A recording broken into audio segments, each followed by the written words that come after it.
glorious day back in 1951, the first ever British Championship at Thruxton on August bank holiday saw the superstar Jeff Duke take 2 victories ahead of the youthful up-and-comer John Surtees. Well, Shaky Byrne is very much the established star here and has been colossally quicker than anybody else throughout the weekend. Is he the man who's going to do the double here? And if he is, who's going to be the rising star to rise behind him and take that second place? You could actually pitch in any number of names out of the 32 riders on the starting grid. This is going to be a fairly spectacular event. This is the MCE British Superbike Championship in association with Pirelli. 20 laps of Thruxton at extremely high speeds face these guys. Shane Byrne has a 4-point lead over Leon Haslam. This is the JG Speed Fit round of the British Superbike Championship, and Leon Haslam will be looking to try and get JG Speed Fit somewhere near the front. Jason O'Halloran and Dan Linford are both in there in the top 6 for Honda Racing, ahead of Christian Idden's Tyco BMW and Richard Cooper on the build base variety. He is 8 points clear of Michael Laverty on the second Tyco BMW. And then the JG Speed Fit bikes of James Ellison and Peter Hickman, 8th and 9th, Luke Mossey in 10th. 11th place for Tommy Bridewell, brilliantly second on the grid. Lee Jackson in 12th. John Hopkins, sadly absent, not yet medically past fit to race here at his local round, is joint 13th with Glenn Irwin, ahead of Danny Buchan, Stuart Easton, McConnell, who's qualified brilliantly, and so too has Seeley and Dixon. So those guys could really feature in the race. The starting grid for race 1, Shane Byrne on the BY's Ducati, Tommy Bridewell on the Halsall Bennett's Suzuki, Dan Linford, Honda Racing. Row 2, Luke Mossey on the Tech Care Quattro Plant Kawasaki, Michael Laverty's Tyco BMW, and Lee Bob Jackson, build-based BMW.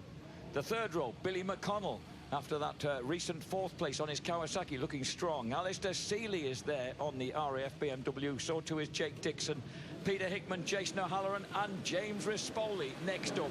This is it, 20 laps ahead of them at Thruxton. Whoa, the first two get horrible starts. Billy McConnell comes scything round the outside. Brilliant move by him into 4th place. He might be in a position to get squeezed out, but no, and he's held off by Tommy Bridewell. Bridewell does manage to hold on to that 3rd place, and it's Dan Linfoot there in 2nd, behind the initial pace setter Shane Byrne. Bradwell rescued that a little bit. He got a big wheelie off the start, just a bit eager with the clutch, and then at that point you dip in the clutch again and almost starting again from nothing, and he did well to sort of just hold 3rd from that. He could have dropped a lot further back than that. So this, of course, is the big gamble on tyres. I don't know what Shaky Byrne's got on. It probably doesn't matter. The man behind him, Dan Linford, has gone for the harder option SC1 tyre, and is hoping that that will at least give him reasonable pace during the early lap. Already skating round the fast right-hander there at Village. I think Shane Byrne's gone for the 0, the softer option. He used it in qualifying and practice, and he was one of the only ones, him and that man, number 3, Billy McConnell, who could actually get away with more than, let's say, 12 or 13 laps on the 0. Nobody else could. Tommy Bridewell electrifying on the brakes, closes right in on Linfoot and makes sure that Billy McConnell can't launch an attack on him. Lee Jackson's made a great start on bike number 14, the build-based BMW. He runs 5th ahead of Luke Mossey. So it's Byrne, Linfoot, Bridewell, McConnell, Jackson, Mossey. Michael Laverty's leapt up to 7th. Jake Dixon is 8th ahead of Peter Hickman, Rispoli, O'Halloran and Haslam in 12th. Linfoot lost the rear there. It cost him a little bit of time, ran really wide. Oh, Lee Jackson is forced way out, almost into the countryside by Mossey, and that costs Lee Bob 2 places because Laverty jumped through as well on that blue and white Tyco BMW. Behind them we've got Jake Dixon in there as Lee Jackson retaliates bravely on the red and white bike. And McConnell, what's happened here is that Billy McConnell says that they've managed to sort out this bike to his liking. He says it was very rigid the way that it was run last year by Shaky Byrne, and they've softened up the front end. He says, now I've got some feel at the front, and I just can have a lot more confidence in the bike. And it certainly shows as he bucks and weaves his way through Village, right in the wheel tracks of number 46, Tommy Bridewell. And this time, will he make a move on Bridewell? He gets inside the Bennett Suzuki, squeezes the brakes in, and that's through into 3rd place for Skippy McConnell, the former British Super Sport champion. Well, we've got word from my man at Pirelli. Apparently, they're all on the 0 rear, except for Bridewell and Mossey. They're all on the softer option. Well, Dan Linfoot, I know, on bike number 4 was proposing to go with the SC1. So too was Christian Idden on the toss of our coin this morning. My man's checking it out now. He's on the phone, so news when we've got it. Here we go. This is, yeah, this is Linfoot's slide, look. And that's, you see, he didn't even shut the throttle, but that is wearing the tyre. That's taking mileage out of that rear. Luke Mossey ahead of, and you can see the pile-up now behind Dan Linfoot, because this is number 3 challenging number 4. There is number 46, the local boy Tommy Bridewell. We've got Linfoot, McConnell, Bridewell, Mossey, Jackson, Laverty, Hickman, Dixon, O'Halloran, all piling round there together. So, pleased to tell you, did right. Linfoot's gone for the 1. Thank you. Thank you. So Dan Linfoot on the 1, but a lot of the other guys have gone zeros, and Ron Haslam, talking to him just a few moments ago, James, he reckons that they've worked out that the 0 doesn't drop off that much. He thinks that there's a more drastic drop-off with the harder tyre. No, it actually does for Dan Linfoot. Dan Linfoot tried the 0 softer tyre, and he said it dropped off a cliff, and that's what's made him go for the less dropping 1, if you like. What fascinates me is when you get a split in the garage. So you've got Michael Laverty on the soft one there on bike number 7, and Christian Idden on the harder one. Well, this is the thing. Different setups and different riders, the way they ride, their technique and the way they've got the bike set make a massive difference on how much the tyres weigh. So that's the difference. Luke Mossey sneaked inside Bridewell so neatly and so surprised Tommy that Laverty, what Laverty's doing is he's right on Mossey's shirt tails, and when Luke makes a pass, he just kind of sneaks through with him. So he's still there in the bright red and green helmet, and now they're through into Lee Jackson. He's still the clear lap record holder in the Superstock 1000 Championship, and he's right with them here on bike number 14. He is, and you know he's doing the dangling leg technique that we saw first with Stapleford and Luke Stapleford, and seems to be working. Although that just wide line cost him a lot of time, James. He got so wide going through Village there. Laverty but he's cut back. Laverty's come through though. Laverty's looking strong. Laverty, could he get them on the brakes? This is Laverty now coming up towards the club chicane, but no, it's Dan Linfoot who still remains in second place, fending off this train of riders. Billy McConnell's in there. The highest placed JG Speedfit Kawasaki is the man in the red boots there on the green Kawasaki. That's Big Peter Hickman. He is in 6th place. So Hickman making McConnell, can he get, does that give him the inside line into the right hand there? Yes, it does. And look at the way that Laverty takes advantage and gets the better of both of them. That's the 3rd lap in succession that he's benefited from someone else's move with a just articulate perfection there. So Michael Laverty, number 7, has come through almost without any kind of unnerving moments at all. Picked his way through to 2nd place. Picked his way, gone through that pat like a chicken madras, he has. Even a hot knife through butter. So it is the number 7 blue and white Tyco BMW taking off in 2nd place. Dan Linfoot in 3rd place. 4th for Billy McConnell. Hickman's in there. Mossey. Bridewell's got shuffled back now to the fringes of the top 10. Look for McConnell into the chicane on the inside of Linfoot. Not close enough. No. So as they dive through the club chicane now, and then this massive acceleration out into what eventually becomes this swinging left. They go through the right, and then this slew left. You can see Shaky in the distance there, leading the way. And they're up to 130 miles an hour in 4th gear as they flick left there. Billy has another turn. Has it worked? No, he really did have a look at Linfoot there. So Linfoot on that harder rear tyre, trying to maintain the pace early on. Rispoli's having a good ride.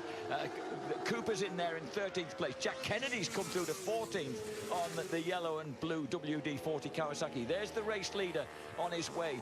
Can this man, Michael Laverty, match him? Billy McConnell running in 3rd. Remember, his best result for SC3 so far is a 4th place. So Skippy's looking for something better, and at the moment he's in that bronze medal position. Yeah, this is what we thought Shane Byrne might be able to do and have the pace to do.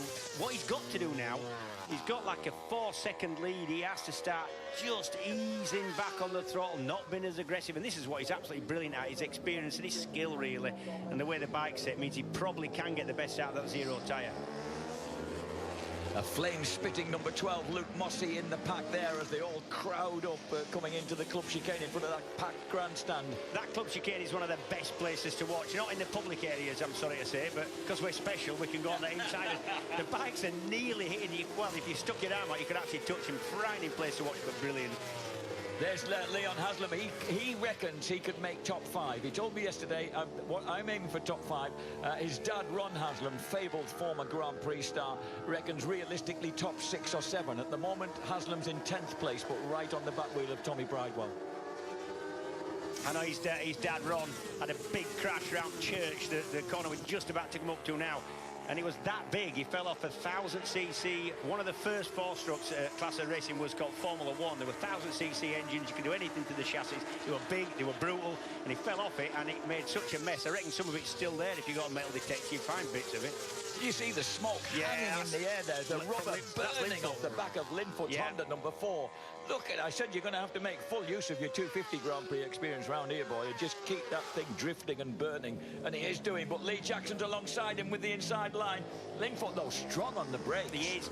Linfoot's got a real ability to lean the bike over and know how much brake to put on without losing the front, and that is one of the trickiest things you can do in bike racing, really.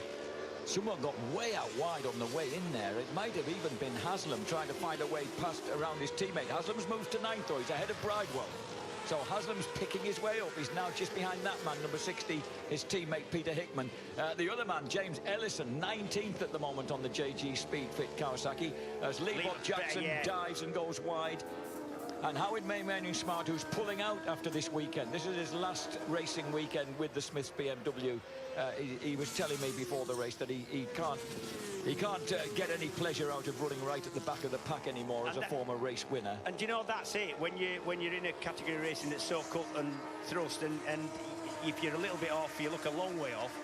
You know, when you're not running where you think you should be, it's the worst job in the world. But it's the opposite for Linfoot. He's having fun there. He's having a load of fun. And look at O'Halloran has sneaked through to just behind him and Jackson. And O'Halloran is the least sneaky person you'll ever meet, isn't it? This is a great race for Lee Jackson.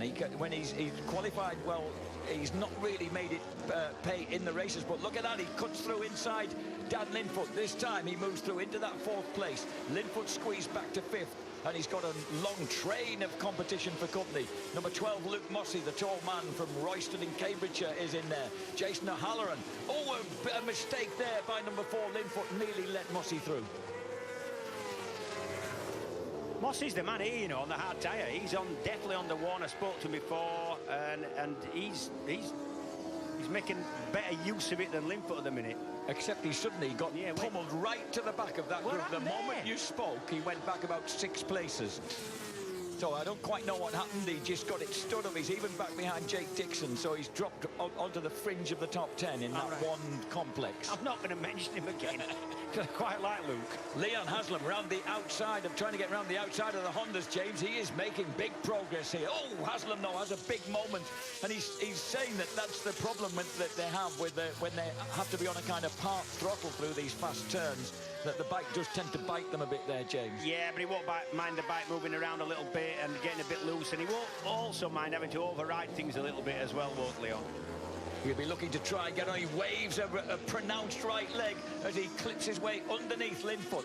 So there's number 60, Hickman, 22, O'Halloran, 91, Haslam. They've all got past Dan Linfoot on that lap. So the North Yorkshireman getting pushed back. He's got Tommy Bridewell going inside him now on the Bennett Suzuki. So Bridewell still in the hunt for a rostrum position on his local track. Yeah, Yelena Shaneburn still going away. Oh, that's Jenny. Jenny Tinmouth's gone down. Jenny Tinmouth having a good ride there. She was running in and just checking where Jenny was on the chicane field, but she's gone down at the club chicane. Oh, just clipped the curb. Yeah, crankcases on the curb. They're quite high curbs here, Jack. They're actually... They're made so that the cars can run over them. They're not this shallow on one side and actually steep on the other. And there's something happened. There's something happened behind McConnell and the guys here. Someone's gone down big time. Is that Stuart Easton on the Easton, yeah, that's a Yamaha. Oh, little Stuart Easton, the Scotsman from Hawick, as the former double British Super Sport champion, has gone down. I think the red flag's out. Oh, what a shame. The race was really coming to the boil. The red flag has come out. Nobody's seen it yet. And no one's seen it yet, because you can see they're absolutely nip and tuck. The flames are rising, and Stuart Easton, I hope, a man who's survived some big injuries in his time, let's hope he's okay. Yeah, we didn't see what caused that. That might not have been a rider mistake. That could have been the bike blew and let's have a look. Do we see smoke or do we see a crash? Let's have a look back to the shot. Ah, that's it. He's definitely gone. And that's oil on the tyre. Watch. Watch, watch, watch. So that was a mechanical failure that cost Stuart Easton there. Let's hope that he's okay. The bike certainly isn't. And that, of course, is the only Pay Me Yamaha that's out on track, because John Hopkins, unfortunately for him, very much his local round. He lives down on the south coast, was passed unfit to race this weekend after his big high side at Knockhill. He hoped to make his comeback here. Shane Byrne, we haven't seen anything of him since the start, James, because he's done just as we rather expected that he would, and cleared off at the front. He had a lead there of 5 seconds over Michael Laverty, and his last lap, he was consistently about 2 to 3 tenths a second quicker than Michael. It'd been a little bit quicker than that as well. I think he just backed it off and was conserving the tyre as best he could. And Stuart Easton is conscious, talking to the hugely efficient paramedics here. So let's hope that the little guy is okay.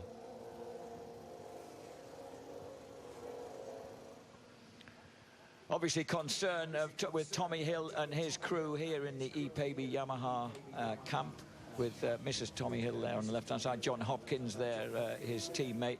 And that was a pretty major engine let-go. It was, yeah. All these bikes are fitted with a belly pan. That's the bottom part of the fairing. That's almost a catch. Well, it is a catch tank as well. They've got to be able to hold the amount of oil and fluid combined, water or coolant and oil that's in the bike. But when you get a big blow-up, and I suspect that's a piston broken or a rod snapped or a big end that's gone, and parts of the engine, the rod or the crank has gone out through the crankcases, and when you get that much oil at that much pressure pouring out, it's no catch tank's going to get it. So that's gone on the tyre, and that's what's caused him to come off. Let's have a look. The bike on, yeah, that's just real unfortunate for Stuart. Now, James, for the restart, we'll line up in the order in which the bikes were on the lap. It was red flagged, which means that we'd have Shaky Byrne, Michael Laverty and Billy McConnell on the front row of the grid, with Lee Jackson, Peter Hickman, Jason O'Halloran on the second row. But look where Leon Haslam is. He's moved up to 7th place on the grid. So well in touch with that potential to finish top 5, as he's threatened to do. He'll be along Dan Linfoot and Tommy Bridewell. Then we'll have Jake Dixon, Luke Mossey and Richard Cooper. And then Jack Kennedy will be next up. Now, hang about. Kennedy, Rispoli and Idden. And that is the top 15 who were in point-scoring positions at the time the red flag went out. And with that, let's get back down to Matt.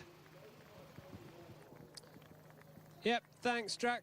We await news here of just when we're going to get restarted, but get restarted we will.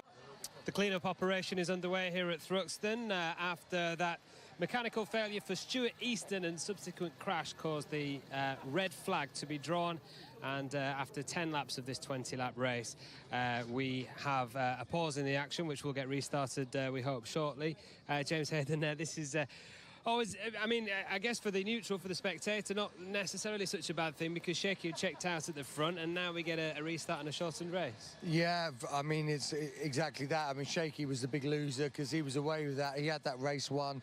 Also, now, if it's, let's imagine it's a 10-lapper, they haven't done 2/3 distance, so obviously it will be restarted as a shortened race. Pretty much everyone can probably get away with a 0.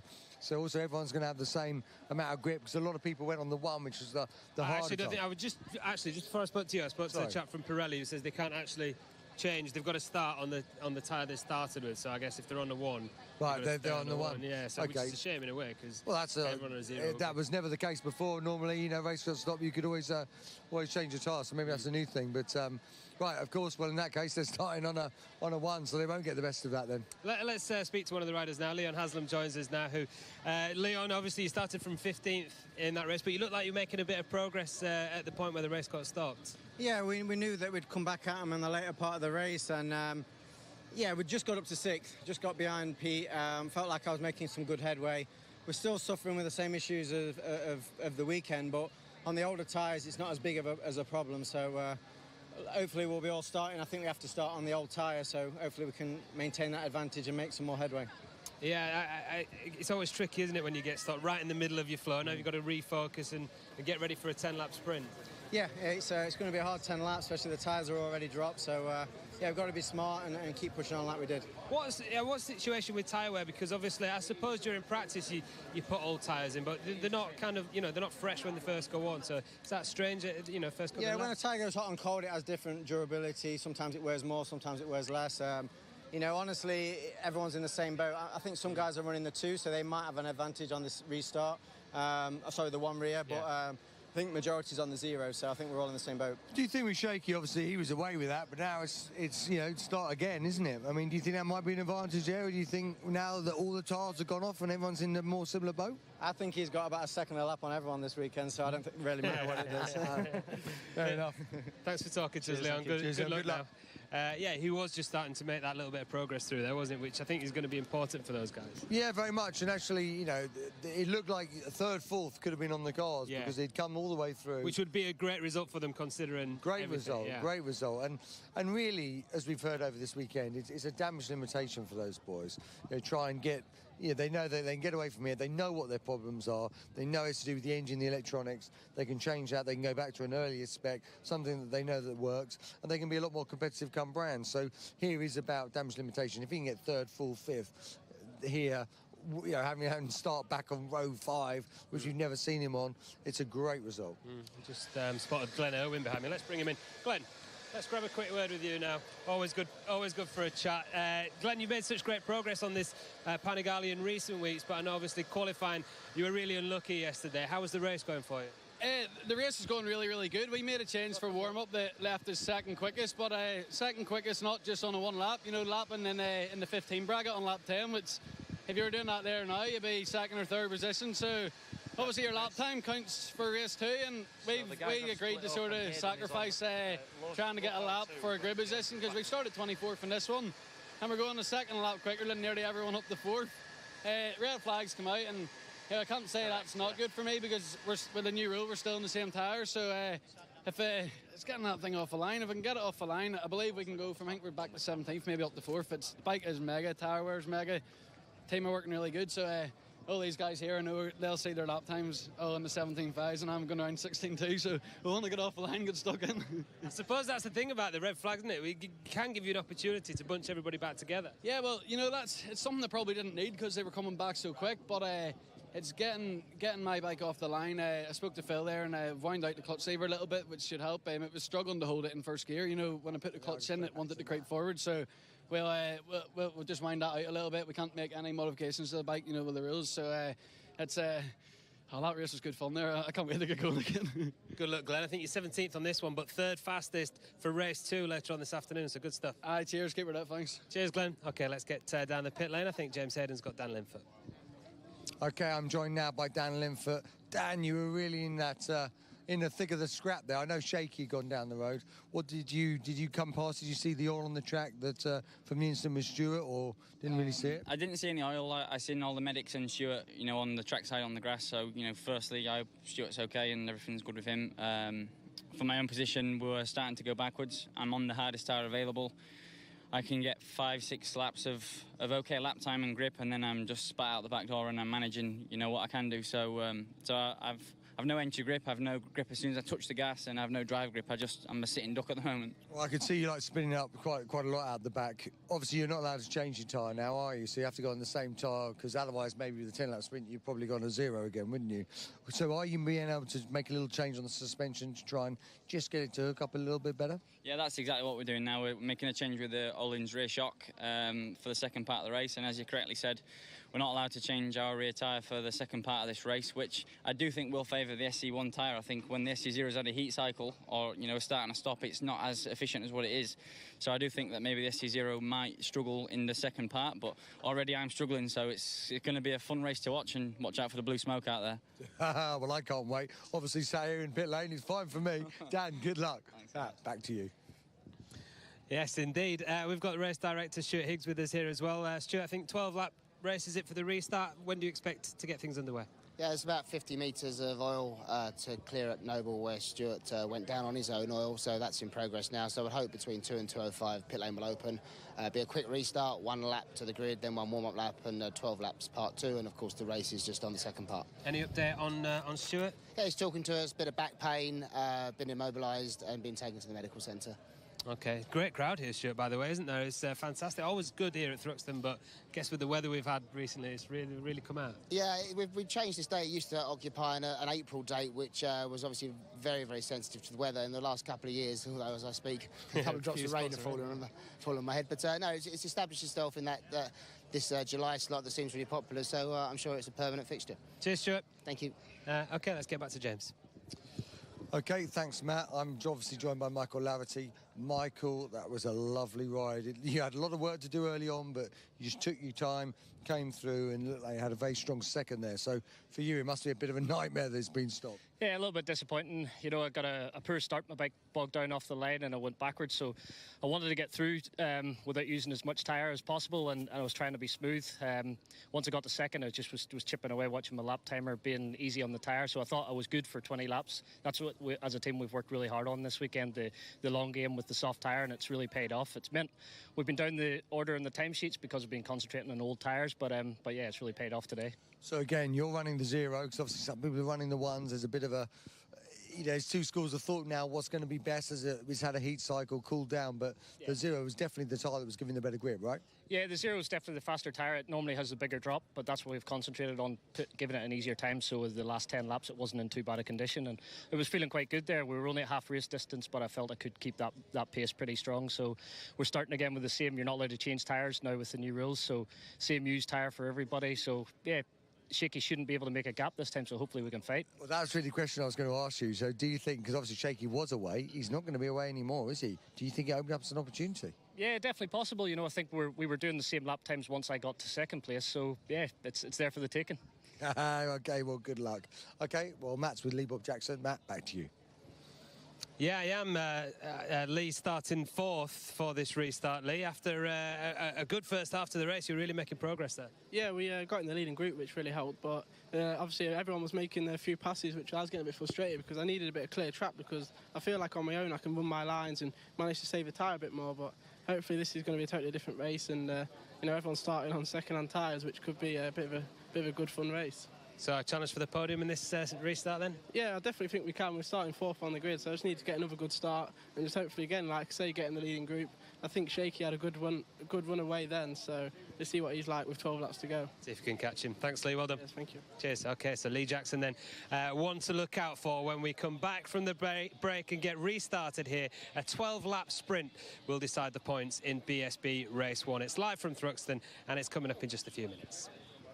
Welcome back to Thruxton, where we are hoping to get restarted here after a red flag in race 1. We're set for a 12-lap sprint, but as you can see, a few raindrops now starting to fall, just to add something else into the mix. James, I mean, I guess the guys have had to go back out on the tyres from the first part of the race, but I mean, if this keeps up or gets worse, they're going to have to come back in again. Yeah, I mean, it's just one of those unbelievable conditions, because it's warm, it's got warm breeze, just felt the tarmac's hot, but it's just had this little sprinkle in the air. You can see the flags is actually kind of coming from this direction. I'm pretty sure, I think it will just pass over in the time being, and it's not really going to do a lot, but if it got much worse, they would have to probably delay it for a minute or two. It's a lot for the riders to think about, isn't it? Because already they're going back out there after the first part of the race was stopped. They're thinking about tyre wear, how are the tyres going to reheat after cooling down? Now they're going to have, spots of rain on the visors too. There is a lot. There's so many, you're thinking about how your race went. If you were away like Shaky, it's like, oh God, I can't believe that's been stopped. But it's part of what it's part of what it's about. The big thing for me was looking at people's tyres and seeing how different they were. Even the 0s, you compared Hickman's to, say, Burns. you know, really completely different wear patterns. Really, some people's are really torn up already at half-face distance. So you're going to see some people really struggle. What it does do, though, is it does allow us.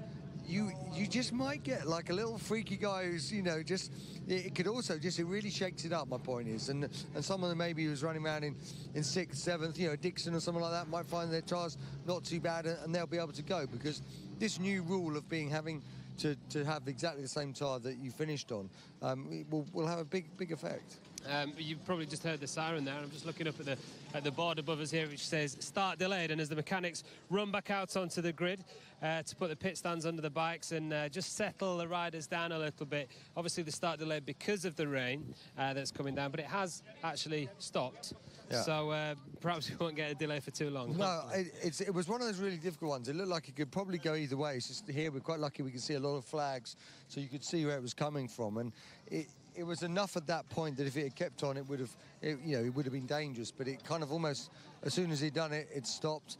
You can't feel it at all now, and it is warm. It's muggy here, you know. That when those clouds do part, it's a hot day, so it's just a very unusual, you know, British day as well, isn't it? Summer's day where it's boiling, and yet we've had a little tiny sprinkle, but hasn't done enough to wet the track, and it's going to be more just in the guys' heads. Let's find out how the guys are feeling. I'll tell you what, we'll take a little walk over to the grid, because as you can see here, we've got Shane Byrne starting from pole position, as he did do in the original start of the race. So he's obviously more than familiar with this position. Let's see if we can grab a real quick word with him. Shaky, this is not ideal, is it? Obviously, the race is going so well for you. Not only have you got to restart it with everybody bunched up, but now your spots of rain in the air as well.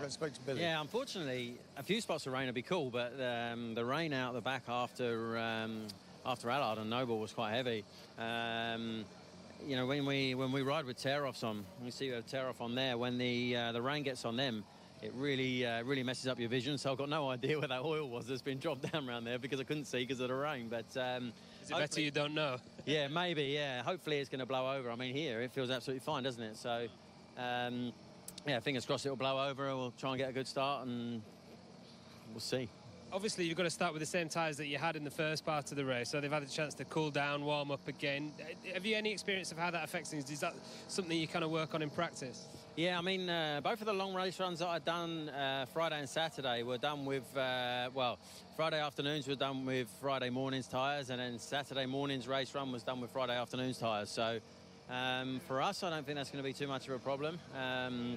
And luckily for me, when I got out the front, I pushed hard for a lap or two to get a bit of a gap, and then really kind of settled myself down and tried not to push the tyre at all. So hopefully, I know it sounds wicked, but hopefully some of the guys that battled through a little bit will have had to work theirs a little bit harder. So try and get a good start and settle back into my rhythm and see how we go. Cheers, Shane. Good luck. Thanks, Matt. OK, let's get to James Hayden now is with Billy McConnell. Yeah, I'm on the other end of the front row of the grid, and how good is it to see Billy McConnell on the front row? Billy, just getting your helmet off, but that looked like a really strong ride. Looked like you were enjoying it. Yeah, really enjoying the FS3 Kawasaki. You know, it's great to show the team that we can actually be capable of running up the front. And, you know, after seeing previous people like Luke Mossy and people that I've raced with before up the front, I wanted a Porsche myself. So, no, big credit to the FS3 team. They've been really working with the core clinic, getting me all the right people mentally and physically to try to get me up the front, and hopefully this has sort of shown a little bit of what they believe in me. Now, with it being sort of started again, shortened race, obviously Shaky was gone in the first one, but now it's not going to be as easy, isn't it, in a little short race? Yeah, I think Shaky's his pace, if we looked at paper all weekend, he can do consistent 15s no matter what sort of condition of the tyre. We've done a full race run up to 16 laps in the 16s on the zero, so we're confident up to there. But now it's 12 laps. But I think everyone's mostly on zeros as well. So we'll try to keep the big girl stood up and get it on the big fat bit of the tyre and let it all hang out. OK, well, Billy, good luck. I can see Matt, he's over there with Jason O'Halloran. Yeah, the other Australian out here on the grid, of course, Jason O'Halloran, winner last time out at Snetterton. And Jason really making progress through the pack there, I seemed, when the race got stopped. Yeah, I'm disappointed the race got stopped. Obviously, for safety reasons, there was an accident, and I hope whoever it was is OK. I was just sort of trying to find my rhythm, trying not to use too much tyre whilst trying to come through the pack. I felt like I had better speed than the guys ahead of me, and I was just trying to take my time with it. So I don't know what the tyres are going to be like now. You know, we've stopped and we've got to start again. So I think it's going to be a tricky race for everyone. it was Stuart Easton who went down, and he's all right, Jason. So fully focused on this race now. Go for it. Thank you. Good man. Okay, let's get back to James. Yeah, well, I'm here with Luke Mossey. Luke, basically, a little restart, then some little bits of rain, same tyres as before. It's never simple, is it? No, it's not. I got into quite a good rhythm now. I did mess myself up going into chicane. It's quite hard to overtake when there's like 4 abreast going into the last chicane. We've got a little bit desperate, not going to lie, and run wide. But you know, I feel like I've got the pace. There's a lot of guys in front of us on zeros, and we're on the one. So I do think they're going to come back to us, and you know, we're going to gun for the rostrum. Have you made any changes? No, leaving the bike. His bike feels pretty good. So like I said, these guys on zeros, they're going to hit a wall soon. They're just going to come back. Well, hopefully they do. So yeah, see what happens. Okay, well, I better let you get ready now. Okay, good luck. Matt? Yeah, interesting, isn't it, James? You can really feel the tension. Always on the grid, there's a bit of tension, but here with a lot of question marks, I think, for the guys. Yeah, well, there's nothing worse as a rider. It's been stopped. You reset your same tyre, the rain, the conditions, and you're also wondering what's everyone else got. You know, do I need to make any changes? Will it upset it a bit? Should I do a small change, big change? So there's a lot going on, but it's just got even hotter again now, and any of that rain's gone. You know, so there's no problem with that there. The start was quite rightly delayed just to see which way the weather was going to go. But I think it's going to be fascinating. I think, it's Laverty and Shaky look like they're the guys that have done the most laps on zeros, old zeros. So you've got to say that they're the men. The question is Shaky just going to be able to do exactly the same thing again? Or will someone be able to go with him? I suppose the start will be crucial to that, won't it? And nobody knows that more than Michael and your man Billy. Yeah, well, they're in the right spot as well, front row.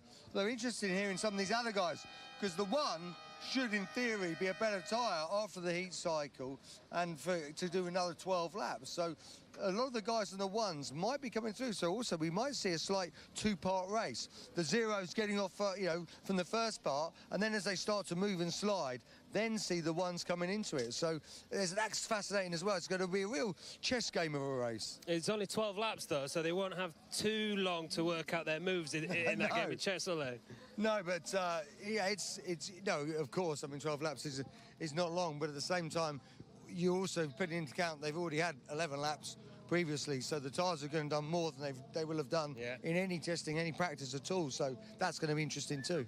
A high-speed game of chess then to come here at Thruxton as we finally get restarted in this British Superbike Race 1. It's round 6 of the championship in the company of James Whittam and Jack Bernacle. Back to you, boys.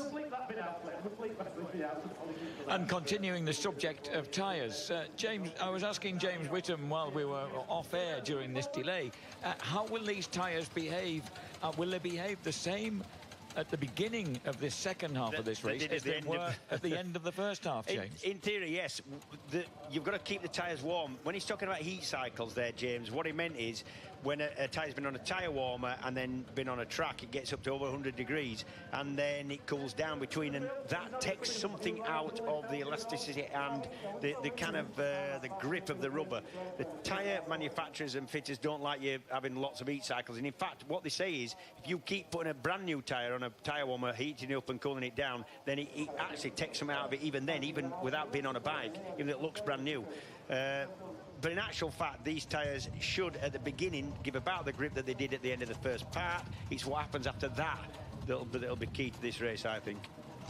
And do you think the people on the SC1s or the softer SC0s are going to be the better off? The general consensus there seemed to be that the guys on the SC1 seem confident that it might come back to them, except for Dan Linfoot, who thinks he's going to be working hard right from the outset. Well, we've got a nice shot of Dan Linfoot's rear SC1, the harder of the tyres, and that looks wrecked to me. It's on its way out already, and it's already sliding and smoking. We've seen that. So I think Dan is a little bit up a creek there, in actual fact. And if he's thinking that now, he's not going to be going into this race confident. But other riders on the one have said, you know, we think they're going to come back to us, the riders on the zero. So it's going to be interesting, this. Everybody seems in high spirits now.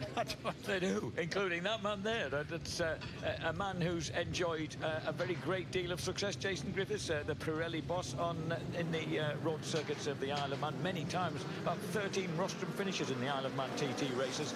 He knows a lot about rubber. He does, and a big two-stroke man as well. Most of his results came aboard a 250, although he's slightly too large for a 250cc two-stroke these days. You won't mind me saying I don't think, but yeah, brilliant rider in here was Jason.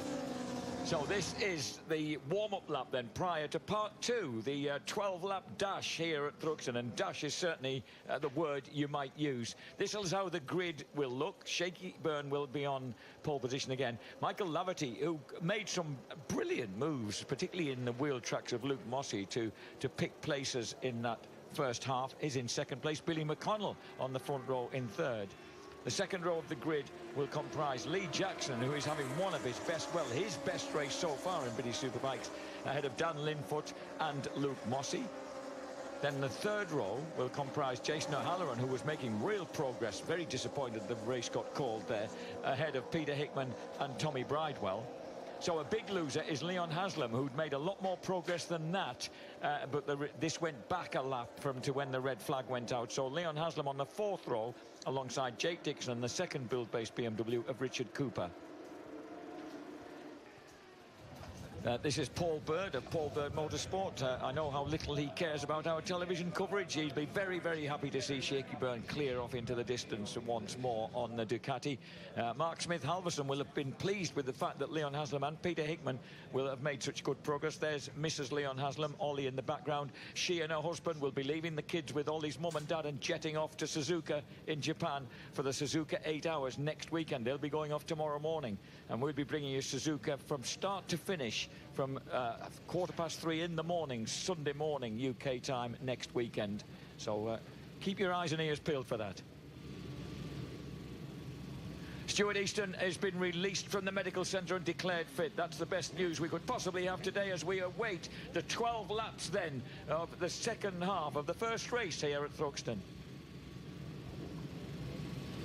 Shane Byrne on pole position. He's won 3 out of the last 5 races. Is he due for another one right now? He certainly looked that way in the first half. Michael Laverty this time does get the BMW off the line, and he does get the better of the Ducati initially. Can he hold on to it as they head for Allard? Oh, a big moment for Shaky as he tries to respond, but it's the Tyco BMW. The man who won the first race of the season has grabbed the advantage going into the first chicane. Michael Laverty leads it, Shaky Byrne in second, Billy McConnell in third, Lee Jackson in 4th place, and 5th place is one of the Honda. It might be Jason O'Halloran who's prodded his way through. I think it is. So a terrific start. You can hear the thunderous bellow of that Ducati Panigale right in the wheel tracks of the screaming BMW. Yeah, remember there's no aggregate timing. That's all in the past. So this is just a straight race. Your efforts in the first part will only count for your grid position in the second. Seems a little bit cruel, certainly to Shane Byrne, who was 5.5 seconds to the good there in the first part, and he's got to do it all again. He has to win this. There's no aggregate. Jason O'Halloran obviously has been infused with confidence after that race victory at Snetterton. He just swept past Lee Jackson, and now he cuts underneath Billy McConnell into 3rd place. So O'Halloran, the Australian, the former National Superstock Championship runner-up, is really on the march here. Linfoot is back in about 17th place. Yeah. He's had a nightmare getaway. He's plummeted down the field. So already out of the points. Yeah, do you know, if you've no grip like Dan hasn't got, it's really difficult to run in traffic and try and run offline and get past people you need to, you know, when it's crowded first couple of laps. Almost impossible. Michael Laverty, second lap of 12, leads the way. Jason O'Halloran, a threat in 3rd place. Billy McConnell, fellow Australian, in 4th. Lee Jackson, despite a big twitch there, number 14 in that bright orange helmet. 20-year-old Lee Jackson from Lincoln is going with as Michael Laverty comes under assault from Shane Byrne. Yeah, Shane Byrne really thinks that he can get away. I can tell that just by the way he's having a look at Michael Laverty everywhere. You just get the impression that if Shaky can get to the front, he can do what he did in the first part of this race. Michael Laverty, of course, is outside the top 6, the showdown contestants at the last 3 rounds of the championship. He could do with the points. He's 8 points adrift at the moment over the 6th place Richard Cooper. But here comes Shaky Byrne launching his assault. I tell you what, there's nothing wrong with the speed of that Panigale Ducati, is there? not a lot, because he certainly slipstreamed the BMW sweetly there. So Shaky takes the lead. Completion of the second lap of 12. 10 to go. With Jason O'Halloran there in a 1:15.9 for Shaky there against a 1:16.4. But the man in third place, the Honda of Jason O'Halloran, was a bit quicker than the guy in front. The two JG Speedfit Kawasaki's there, Haslam and Hickman, running 7th and 6th. And now 6th for Haslam, because he just cuts his way underneath Luke Mossey, number 12. So Haslam edging closer to that predicted top 5 that he felt he could make as a kind of damage limitation exercise here. Yeah, that's good from row 4, that is. That was Tommy Bridewell, number 46, running in 9th place. Richard Cooper 10th. Glenn Irwin has continued his improvement and has got his Ducati up to 11th place out of Jake Dixon. And James Ellison is in the points on the 3rd JG Speedfit bike. He's pushed his way through to 13th and hidden into the points. So too Jack Kennedy. Haslam slices up the inside of Lee Bob Jackson, and that worked.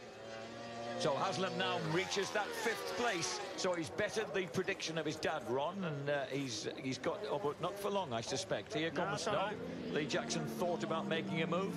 Peter Hickman, looked for a way through and couldn't find it, and had to sit it up and drift wide. Yeah, he just didn't want it at the back of who was it? It was just nearly the back of Mossey, and did the right thing actually. Mossey makes a move on the inside of Lee Jackson and just eases the build-based BMW out. And Hickman's going to be having a look at Lee Bob now. And Lee Bob had another big moment then mid-corner. But Hickman just sits in behind him. Bridewell looking eager to push through. On bike number 46, the Halsell Racing Bennett's BMW. And behind him, number 2, Glenn Irwin.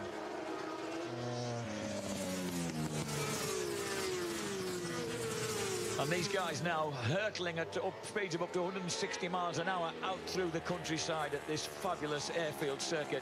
Billy McConnell running in 4th place. It's not so much the speed up the straight here that's impressive. I mean, you're going to be speed through the corners. Speed, all of this, apart from the little bit up towards the Cooks again, is corners. There's no straight on this track. And that is, these are the fastest laps. Remember, these will set the grid position for race 2 later this afternoon. Byrne, O'Halloran, McConnell at the moment, ahead of Laverty, Ellison, who is down in 12th place, 13th place, and Leon Haslam. So the JG Speedfit teammates could be in a lot better position on the grid for race 2. Jason O'Halloran is beginning to attack number 7, Michael Laverty. He was another 3/10 quicker than the Irishman on that lap, and he's beginning to close the gap. That Honda looking good for a potential 2nd place finish, while his teammate, I'm looking for his teammate, Dan Linfoot, is down. He was running 27th on the last lap. It could well be. No, he's still there, 27th behind Aaron Zanotti. So really, his goose is well and truly cooked. He's done, yeah, completely. Billy McConnell has been cast adrift in 4th place. He hasn't got anybody really to latch onto, but he has got Leon Haslam and Luke Mossey threatening him in 5th and 6th. So far the tyres seem to be doing fairly much what people want them to do, James. Yeah, Shane Byrne is on the 0, the softer one. The next 2 2nd and 3rd place man, that's Laverty and O'Halloran on the harder, the SC1. And as they come, look at that great view of how far out into the country these guys go and how much ground they're covering, because the speeds make it look a lot shorter than it actually is. They break down. James, it's all that when you're breaking down to the club chicane, I hope this doesn't sound a daft question, and you're losing about 120 miles per hour before, and 3 or 4 gears down. Are you braking absolutely as hard as you can for the whole of that action as you go in? No, there? You're actually not, because you're not on the middle of the tyre. You're actually off to the right. You're actually leaned over to the right, and the further you get into the corner, the less brake pressure you can have, because the more lean angle you've got. So it's a case of real balance. That it's brake pressure with your right. Well, usually 2 fingers, sometimes just 4 finger, just index fingers. Sorry, James. Haslam, it's all right. Nothing to do with brakes. It's everything to do with power to the ground as the JG Speedfit Kawasaki snaps back at him. No, it's a completely different braking, I won't say technique, but it's a different braking area to, let's say, just the end of Snetterton Straight, where it's just straight up and down, the bike's up and down. All you're doing is feeling how much weight on the rear tyre with how much brake pressure you've got on the lever, which is different here because your bike's bent over a little bit. Luke Mossey swept underneath Leon Haslam. So number 12, Mossey, snatches that 4th place off Leon Haslam. And Tommy Bridewell on the Halsell Racing. Bennett Suzuki is tucked right in behind. But Haslam forces him to the outside because he's looking to get inside Mossey. And he got, well, and Leon throws up a hand. Ooh, I don't know about that. There wasn't really a space there, was there? No, well, they can't do that. They've run outside the track limits and they've got to rejoin where they left the track. So, but they were ahead of Tommy Bridewell, weren't they, at the time? Okay, yeah. So Bridewell is. This is what happened. When they went out, all right. Yeah, in the initial part of the action, yes, they were in front of him, but by the time they actually got off the track, they weren't. Well, Bridewell's in front of Haslam. Leon it seemed a bit. I didn't feel that Luke Mossey did anything else except hold his line into the chicane, James. No, I don't think Leon has much of a claim there that it was the pair of them, not just Mossey. Look at Glenn Irwin you're talking about. Look at that. Jack Kennedy. Jack Kennedy, yeah, it is. Was running in 16th place, just outside the points on the WD-40 Kawasaki. Let's hope that the Dubliners okay.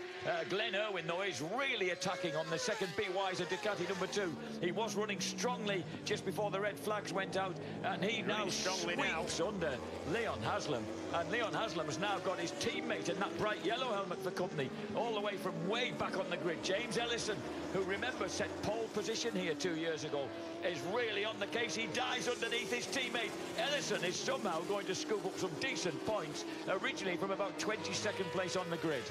And he's in full stream ahead mode, chasing down Glenn Irwin, who in turn is on really hot form and is up to 6th place. So Irwin heading for his best result. James Ellison is going to try and attack him. Richard Cooper goes past Leon Haslam. So Haslam suddenly in real trouble with his tyres, James. Yeah, I don't know what that's happened all at once. He was actually going forward until that incident at the chicane. I don't know what's happened there.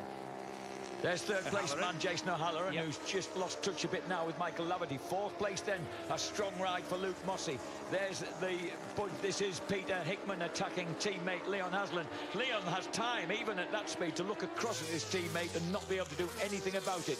Ellison goes through inside Irwin. Ellison is absolutely flying on the. He's really on the move. We're on the 8th lap of 12.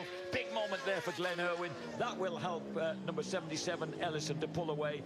On the brakes then, Ellison is up to 6th place. Yeah, James has been a little bit angry all weekend at me. I must have said something that's there tonight. I'm hoping this is having a better than how hard he's riding nicely. Good lad.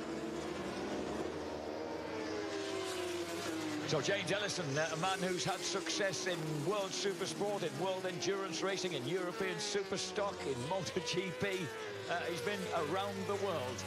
That's Dan Linfoot. He's pulled in with a tyre that's had its day here. So a disappointing end then for Linfoot, who, remember, is right in the reckoning in 4th place in the championship. He was only 5 points behind teammate O'Halloran before this race, and Jason is running 3rd.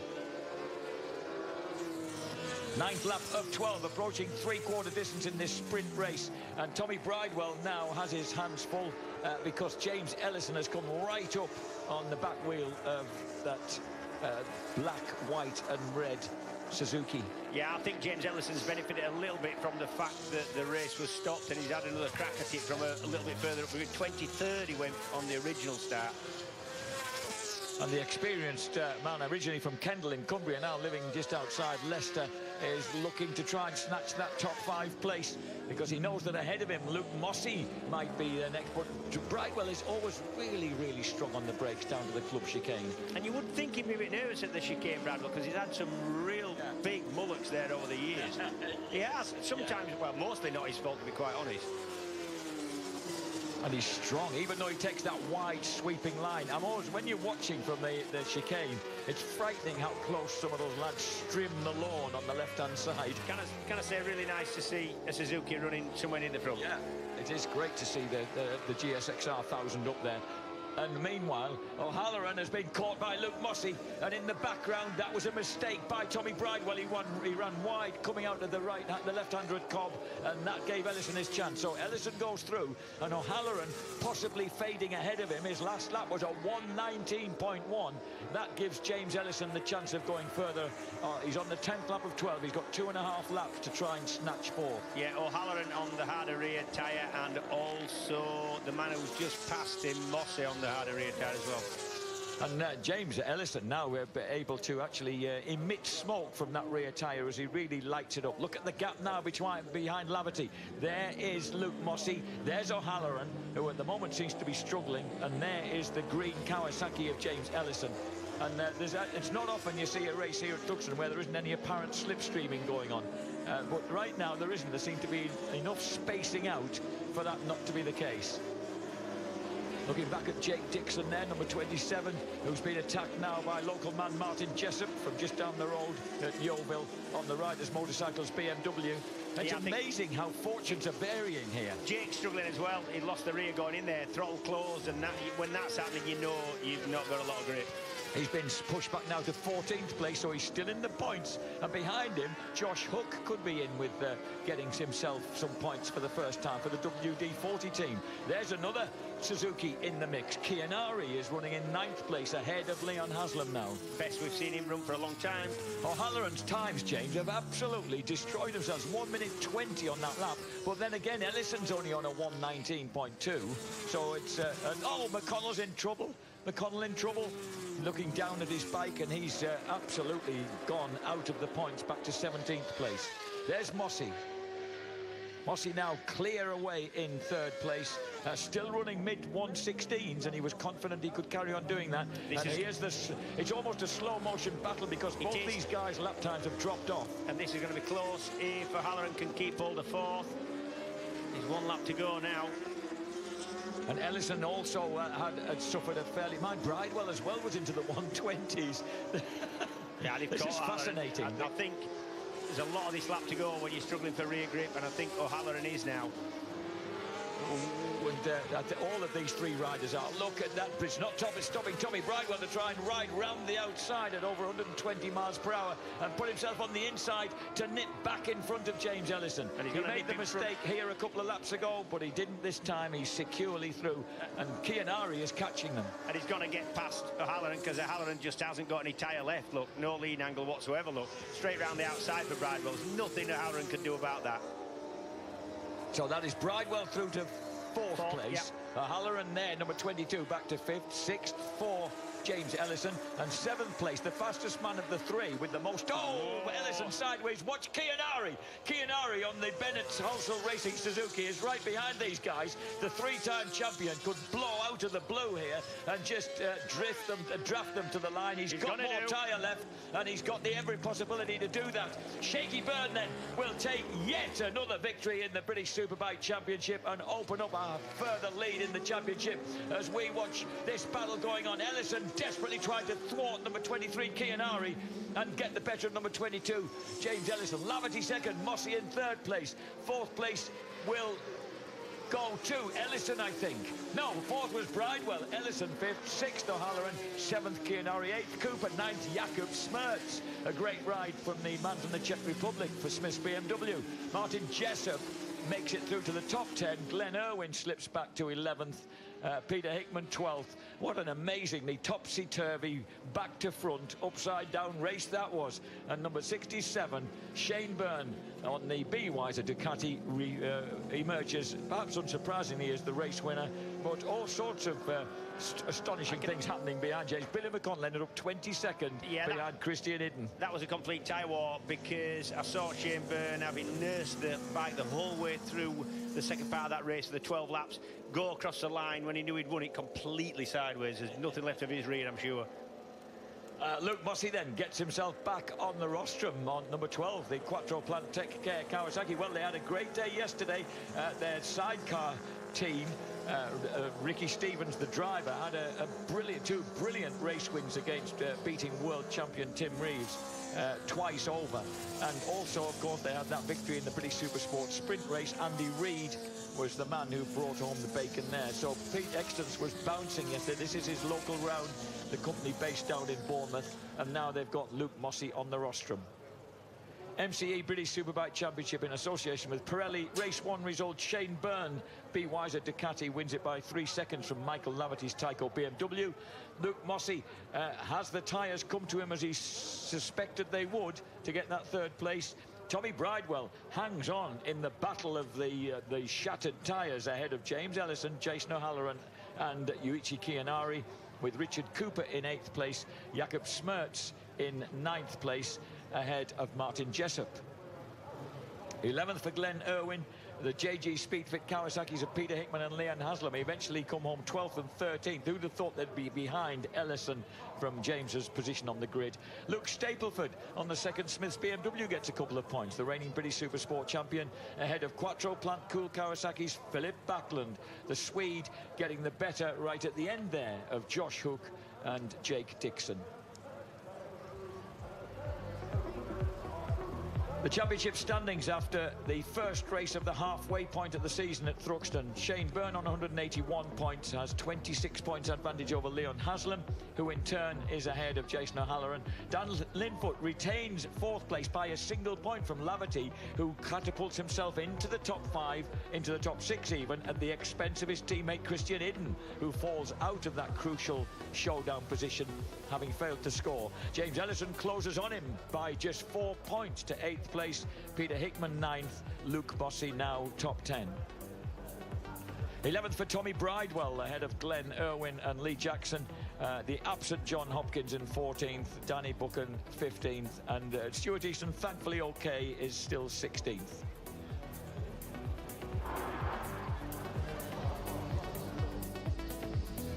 Well, as you said, Jack, a topsy-turvy race, but in the end, the cream rose to the top. Shane Byrne then celebrating victory in race 1 here at